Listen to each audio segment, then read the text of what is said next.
अमर स्त्रोत के इतने काव्य पढ़ लिए आपने, फिर आप ऐसा कह रहे हैं? आपके पास नाग दमनी है, फिर आप ऐसा कह रहे हैं?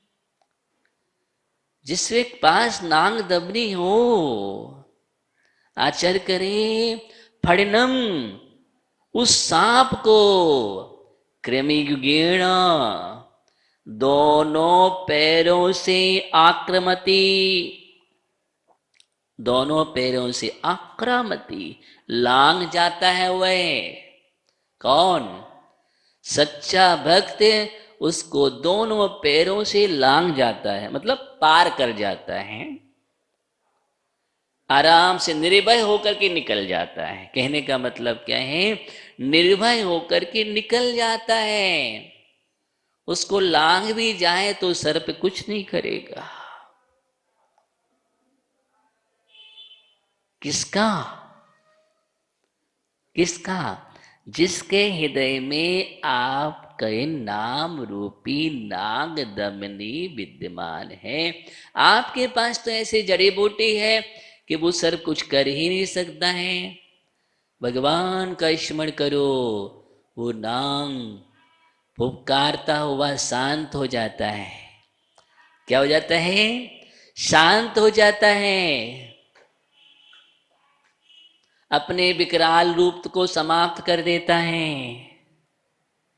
आप तो भगवान का स्मरण कर रहे हैं, आपका वो कुछ करेगा ही नहीं। देखिए सर्प कुछ नहीं करता है।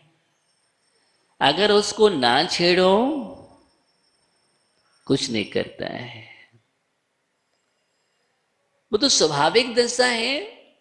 अगर आपको नहीं छेड़े तो आप भी, और आपको भी कोई छेड़ने लगे तो देखिए हर जीव एक दूसरे से भयशील है। हम सोचते हैं सर्प से हम डर रहे हैं, बल्कि सर्प भी आपसे डर करके भागता है। वो भी डरता है। क्यों? जैसे आपके अंदर वह संज्ञा उसके अंदर भी है।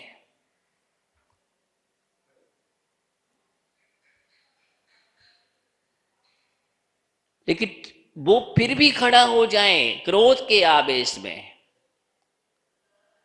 व्यक्ति क्रोध के आवेश में ही खड़ा होता है। लड़ने के लिए कब तैयार होता है? क्रोध के आवेश में। और लड़ने के लिए तैयार, अगर कोई दुबला पतला भी हो, कमजोर भी हो, गुस्सा आ जाए तो ऐसे खड़ा हो जाएगा जैसे पूरा पहलवान हो। अब देखो, वो देखा जाए तो उसमें शक्ति भी नहीं है लड़ने की, कुछ कर भी नहीं पाएगा। लेकिन क्रोध, क्रोध के आवेग में वो तैयार हो जाता है, परिणाम नहीं देखता है। क्रोध परिणाम नहीं देखता है। क्रोध परिणाम देखता ही नहीं, देखने लग जाए तो फिर क्रोध ही है। और उसके पहले अगर परिणाम दिखने लग जाए तो व्यक्ति फिर आगे बढ़ेगा ही नहीं, सुरक्षित हो जाएगा। लेकिन यहां आचर भगवन गृह भगवन मद और क्रोध से भरा अति भयंकर सांप आपको स्मरण करने वाले मनुष्य के सामने आ जाए तो कुछ नहीं बिगाड़ पाता है। लेकिन किनका? जो आपका स्मरण कर रहे हैं, दुनिया का स्मरण करने वाले का नहीं। आ जाए, ओ पापा मम्मी, अब मम्मी पापा याद आए, मुझे बचाओ। उस समय क्या करना चाहिए? आंख बंद कर लो। क्या कर लो? आंख बंद कर लो। जब सर्प सामने ऐसा खड़ा हो, आंख बंद करके रखते ही क्षणम समधि कोकिल कंठ नीलम क्रोधतम पड़िमुत्पड़मापतंतम आक्रामति क्रमि निरस्त शंकस्तन्नाम नाग दमनी हृदयस्य पुंसा। इसका स्मरण करो, तत्काल भाग जाएगा, तत्काल भाग जाएगा। विश्वास होना चाहिए, लेकिन श्रद्धा होनी चाहिए। श्रद्धा नहीं है तो कुछ नहीं होगा। श्रद्धा से स्मरण करो कि वो क्या है? जब कर्म रूपी भुजंग भाग जाता है। कौन? कर्म रूपी भुजंग भाग जाता है जब, थी बाहर का भुजंग क्या है। आपका स्मरण करने से भुजंग भी आपकी रक्षा करने लगता है, मालूम है। भगवान का स्मरण करने से जिसके हृदय में परमात्मा देवादिदेव सर्वज्ञ देव वितरागी जिंदेव विराजमान है, सर्प आपका बिगाड़ नहीं करेगा, आपकी रक्षा करने के लिए तैयार हो जाएगा, मालूम है। आचार्य महावीर कीर्ति संघ का विहार चल रहा था और वह जो पंडित नेमीचंद जी थे उस समय बालक अवस्था में, कौन, पंडित नेमीचंद जी बालक अवस्था में, वो साइकिल से जा रहे थे आगे आगे, एक वृक्ष के नीचे रुकते हैं, अचानक देखते हैं अभी संग आ रहा है, तब तक विश्राम कर ले, साइकिल को एक तरफ रख देते हैं और वृक्ष की छाया में लेट जाते हैं। जब लेटते हैं तो कुछ स्थान पर छाया पड़ रही है, सिर पर धूप पड़ रही थी, सिर पर धूप आ जाती है, आराम से सो रहे हैं। कौन? इतने में आचार्य महावीर कीर्ति संग आ गया। आचार्य महावीर कीर्ति एक दृश्य को देख करके आश्चर्यचकित हो जाते हैं। क्या देखा उन्होंने मालूम है? कोई बालक सहन कर रहा आराम से निर्भय होकर के,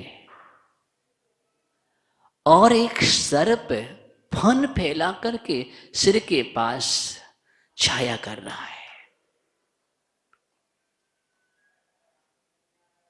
आराम से सो रहे हैं, और उसने अपनी छाया कर ली, सिर पर धूप ना पड़े।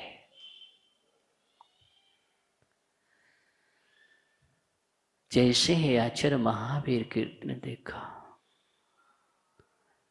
देख करके तत्काल समझ लिया ये बालक तो बहुत बड़ा होनहार पुण्यात्मा जीव है, सर्प जिसके लिए छाया करे ये दुनिया को छाया देगा।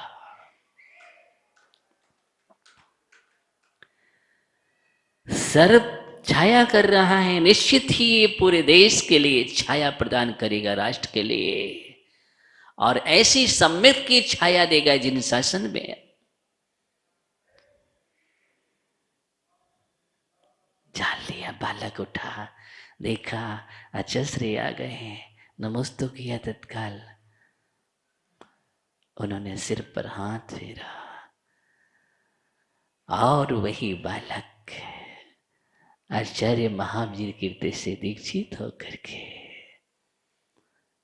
इस युग का महान योगी, निमित्त ज्ञानी, सन्मार्ग दिवाकर, वात्सल्य रत्नाकर, गुरु नाम गुरु आचार्य विमल सागर जी,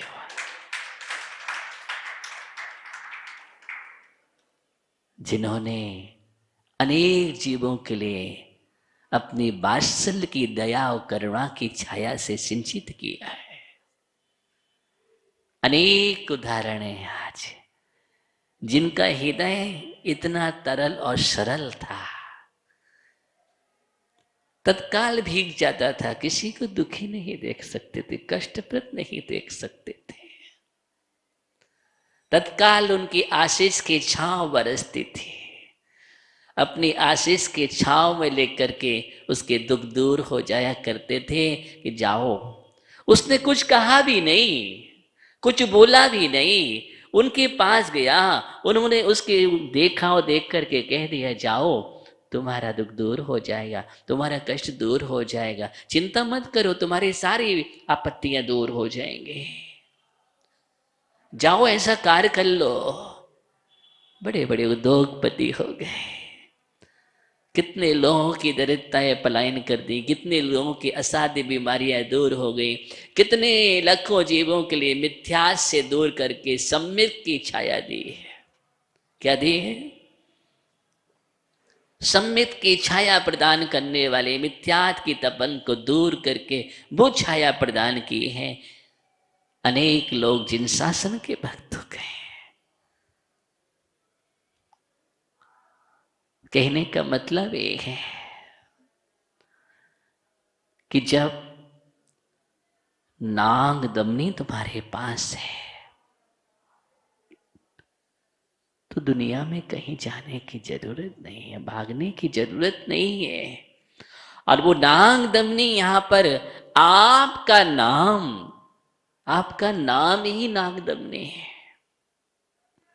जो आपका नाम का स्मरण कर लेता है, मात्र स्मरण करने मात्र से सब दूर हो जाता है। बड़े से बड़ा जहर उतर जाता है, विष दूर हो जाता है। इस काप का स्मरण करके अगर किसी का तत्काल जहर भी दूर, कैसे भी सर्प ने डसा हो, तत्काल जहर दूर हो जाता है। ऐसा काव्य का अद्भुत प्रभाव है। आध्यात्मिक अर्थ आचार्य भगवान कह रहे हैं कि सबसे बड़ा जहरीला नाग तुम्हारे पास है, जो तुम्हें निरंतर डस रहा है, भोगों का नाग है। उस भोगी को, नाग को एक नहीं, पांच पांच इंद्रियों के विषयों के विष को क्या करो? भक्ति रूपी नाग दमनी से दूर करो। किसे? भक्ति रूपी नाग दमनी से तत्काल दूर करो, उसका उपयोग करो जीवन में। कि जीवन में भोग नहीं, जीवन में भक्ति चाहिए, योग चाहिए।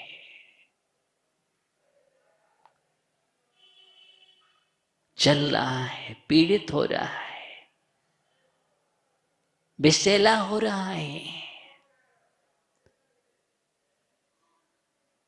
उस विष को दूर करने का काव्य, भक्ति स्त्रोत आचार्य मानतुंग स्वामी ही कह रहे हैं। अगर इसका अवलंबन तुम्हारे जीवन में है, तुम भगवान की स्तुति कर रहे हो, स्तोत्र कर रहे हो, भक्ति कर रहे हो, सुपयोग तुम्हारे जीवन में चल रहा है, तो अशुभ तुम्हारे जीवन में नहीं आएगा। अशुभ तुम्हें डंक नहीं मारेगा, डसेगा नहीं तुम्हारे लिए अशुभ, क्योंकि शुभ भाव चल रहा है, शुभ परिणाम चल रहे हैं। शुभ भावों के भाव चलेंगे तो भव कभी नहीं बिगड़ेगा, भव सुधरेगा, भवातीत की ओर जाएगा। हमारा अशुभ भाव ही भव बिगाड़ता है और शुभ भाव सुधारता है। राजा सैनिक ने अशुभ भाव किया, भाव बिगड़ गया, और जैसे ही शुभ किया, संभलना शुरू हो गया। अशुभ किया था, 7 महीने रख की आयु का बंद कर लिया, दुर्गति हो गई। मुद्राश पर उपसर किया, परिणाम किए, विकृत किए, और जैसे ही पश्चाताप किया, निंदा ग्रहण की और आस्था प्रारंभ की, श्रद्धा की जिन शासन पर, तत्काल उसका अपकर्षण हो गया आयु में, और 33 सागर की आयु में अपकर्षण करके 84,000 वर्ष की आयु बची। इतना अपकर्षण हो गया, और वह जीव सम्यक को प्राप्त हुआ, छायक सम्यक को प्राप्त हुआ, और इतने विशुद्ध जागृत करके तीर्थंकर प्रकृति का भी बंद कर लिया, भविष्य का प्रथम तीर्थंकर। ये किसका परिणमन है? भावों का। किसका? भावों का परिणमन। इसलिए भावों का जब सम्यक परिणमन होता है तो सम्यक परिणाम दे करके जाता है, और अशुभ होता है अशुभ परिणाम दे करके जाता है। अपने जीवन में, अंतरंग में, अपने हृदय में कलुषता मत रखो, कालमा मत रखो। कोई भी जहर नहीं होना चाहिए, कोई भी विष नहीं, कोई भुजंग नहीं। इंद्रिय विषयों के भुजंग डस रहे हैं, इनको दूर करो अपने जीवन में, और आपका भक्ति रूपी नाग दमनी को लेकर के तैयार रहो। भुजंग भाग जाएंगे। क्या हो जाएंगे? भुजंग भाग जाएंगे। ऐसे भुजंगों का भय दूर करने वाला भंजक रूप काव्य है 41 नंबर काव्य में आचार्य भगवान यही तो बतला रहे हैं। कभी आपने विचार किया क्या एक स्त्रोत कितना? आप काव्य कर गहरा श्रद्धान करो, मैं ये कहने वाला हूं, गहरा श्रद्धान करो। देखो एक एक काव्य में कितनी कितनी महिमा है, एक एक काव्य का अद्भुत प्रभाव है। और जब आप पूरा स्त्रोत पढ़ लेते हो, कहते कुछ नहीं हुआ, इसका मतलब क्या है? क्या है मतलब इसका? आस्था की कमी है, श्रद्धा की कमी है। उस क्वालिटी की श्रद्धा नहीं आ रही है, उस क्वालिटी की श्रद्धा पैदा करो।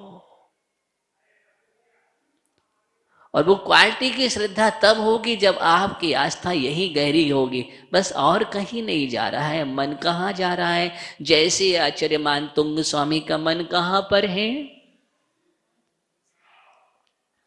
भगवान आदिनाथ के स्तुवन में लगा हुआ है। उनके नयनों में कौन है? और आपके नयनों में कौन है? हाँ? वहां पर नयनों में आदिनाथ भगवान, सिर्फ आदिनाथ भगवान ही दिख रहे हैं। नयनों से देखते हैं तो आदिनाथ भगवान, मन में है तो आदिनाथ भगवान, दिल में दिमाग में आदिनाथ भगवान, हृदय की बेदी पर विराजमान आस्था के परमात्मा आदिनाथ भगवान।